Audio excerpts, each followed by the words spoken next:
Neymar and Thiago Mendes feud reignited in dramatic fashion on Sunday as the two Brazilian stars were involved in another frosty encounter before Vasco da Gama faced Santos at São Januário. The latest chapter came before kickoff when the traditional pre-match captain greetings turned into an awkward moment. As the players exchanged team pennants, Mendes appeared to deliberately ignore Neymar, refusing to shake his hand. The two avoided eye contact and barely acknowledged each other, leaving Neymar hanging as cameras captured the tense exchange.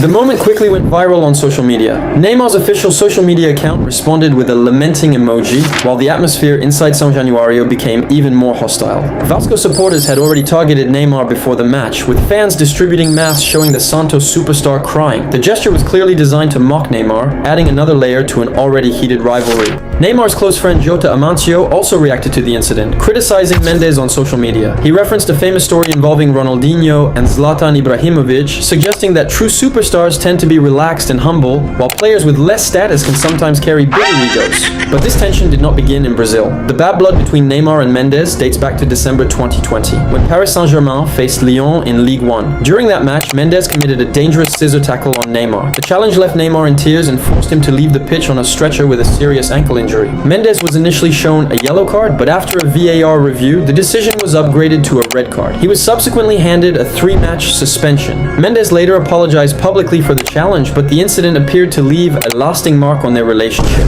Years later, the rivalry followed both players back to Brazil. In February 2026, Neymar and Mendes faced each other again, and tensions quickly boiled over. A physical confrontation between the two saw both players receive yellow cards. Neymar was visibly furious and confronted Mendes after a foul. The confrontation became physical, with Neymar falling to the ground after Mendes made contact with his face. The argument did not end when the referee separated them. The two continued exchanging words, with the tension reportedly carrying on into the tunnel at halftime. After the match, Neymar publicly criticized Mendes, calling him an idiot, and alleging that the Vasco midfielder had threatened to injure him again. Mendes' refusal to shake Neymar's hand months later therefore carried much more weight than an ordinary pre-match gesture. And on August 16th, the drama reached another level. First came the Vasco supporters mocking Neymar with crying masks, then came Mendes' cold handshake snub. But despite the psychological warfare before kickoff, Neymar and Santos eventually had the perfect response on the pitch. Santos produced a dominant performance and secured a stunning 3-0 away victory over Vasco da Gama at São Januário. So while Mendes may have had the final word before the match with his refusal to shake Neymar's hand, Santos had the last laugh where it mattered most, on the pitch. What began with a controversial tackle in France 6 years ago has now developed into one of the most personal-looking rivalries in Brazilian football. And after the latest chapter, it seems the Neymar-Thiago Mendes feud is far from over.